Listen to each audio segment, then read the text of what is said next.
So, are you looking to buy a franchise but don't know where to start? Well, a tech platform is bringing back the first and only online franchise sale in the country this weekend, with various brands up for grabs. Joining us now live in the studio is Easy Franchise Co-Founder RJ Ledesma. RJ, how are you? Nice to see you again in person. Great to have you with us on the final word. Well, of course, when you want to get into a franchise, you have to see it. You have to feel it. You have to taste it. But why is it all done right now online? Well, if you don't mind, let me go a bit to the story of Easy Franchise, so it helps you understand why this is such a big thing right now. I give a lot of talks on entrepreneurship. And there was one talk that I gave when I was in Dubai to OFWs. And when we were there in Dubai giving a talk to OFWs, I was with a water refilling franchisor. And when we asked them, who wants to get a franchise in the Philippines, they all raised their hands almost unanimously because they all realize that they have a contract that will end. And when they want to go back home, they want to make sure that their money is well used. Yes. But at the same time, we asked them, who's going to run the franchise for you when you go back home? And they were clueless. They didn't know who'd run it for them. So we saw, as an entrepreneur, the opportunity was, number one, they want a franchise because they can invest in a business that is established, tried and tested.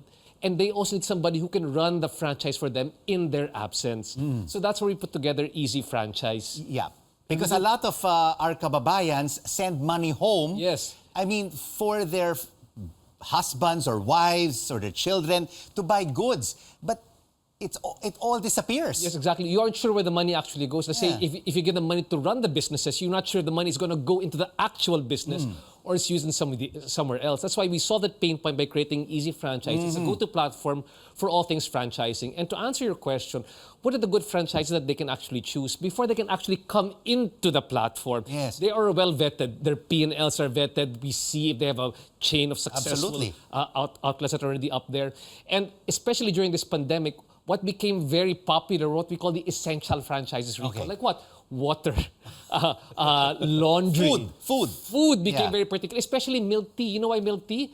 And donuts? Because they were comfort food in the midst of the pandemic. So people might think there was nobody investing in franchises during the time. On the contrary, there were people looking for essential franchises. Yeah, that's right. When we were stuck in our homes, in our apartments and condos, these are the comfort foods that we would order online. Exactly. It became very popular. LPG franchises, because people were cooking more at home at that time, so they wanted to get more of these franchises into their homes. But of course, RJ, there's a lot of competition, in this space. So how do you advise franchisees on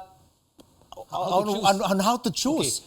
Number one is, I would advise them, first of all, to use I call it the entrepreneurial mindset, to find what is the irritation that leads to an inspiration in their area, or the pain point, what is underserved. For example, somebody comes to me and says, I want to put up a milk tea franchise. Why? Because there are 5 milk tea franchises in my place and it's very successful. Yeah. I say, if you add one more milk tea franchise, it might not be that successful anymore. It's just marginal. It says joining the bandwagon. Exactly. But if you do an environmental scan, you take a look around and find out, okay, what's missing over here? Maybe they need a laundry franchise because people are doing more work from home. They can't do their laundry at home. That's good. A laundry franchise. Or because people are cooking more at home, go for an LPG franchise. So it's a matter of saying there's always enough space. It's just that you've got to be a bit more judicious and prudent in choosing which problem you're trying to solve with a franchise that you bring into your community.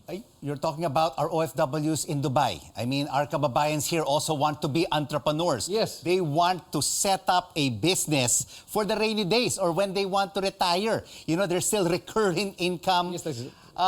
Exactly. Of course, when it comes to that, what about the budget? I mean, what is a minimum investment for a franchise? Okay, this is a very great question, because sometimes even if franchise is very expensive, it doesn't mean it's good. Even if it's very cheap, it doesn't mean it's good. Yeah. So what you've got to choose really is something that what you want. It's the franchise that you want to do, that you're a bit passionate about, and choose a franchise which is right for you, that you want to be able to run. Let's set an example. Let's say you've been talking about milk tea. I want to get into a milk tea franchise. Yes. So how much would be the minimum investment and the franchise fee? It could range from as low as 80,000 to about 250,000 pesos. But what we're doing here right now, because sometimes for some people it's a pain point, right? And what we've done over here is we've tried to understand the pain points of future franchise entrepreneurs. So what we've developed here are solutions. One is like sort of like an investment starter kit. We're able to, let's say, do co-ownership options so more people can get invest in one franchise. Another one, we worked with a small rural bank which is able to offer non-collateralized loan for people who want to start off their franchises as well. And we also give a franchise consultation in terms of finance options that you can have. What about the franchise owners? Will they help these franchisees? Start and go through the business. And that's exactly why you want to go to an established franchise organization like ours, our group, our platform. Why? Because before we vet them for what do you offer, what do you give in terms of franchising support to your franchisees, and that's very key. And that's why if you look at the platform here right now, there's actually all of them. We have to visit each of their stores. We have to ask each one of them, okay, how do you support them? In fact, we had during the pandemic a franchise fiesta online where we would talk to them, and we have the owners over there. They would explain what they would do for this pandemic. For their pandemic-struck businesses, how they would help them out, and even how they would continue to help them amidst this pandemic. What if I want to start my own brand with RJ Ledesma? Fantastic. RJ, Rico, milk tea, laundromat, all this. Should we start our own brand, or should we get first into the franchise business to learn the ropes and then set up your own brand? That's a really great question. What we tell people oftentimes when they come to us, they have maybe 1 or 2 stores, right? What's nice is that when we come to us, we can also help you develop your store into a potential franchise as well. But we'll advise you, we'll tell you, number one, okay, we look at your profit and loss statements. We look at your back office support. Are you ready to do it? And more importantly, what we ask them is that, what is your, what we call, quote unquote, secret sauce? What makes your franchise a bit different from everybody else?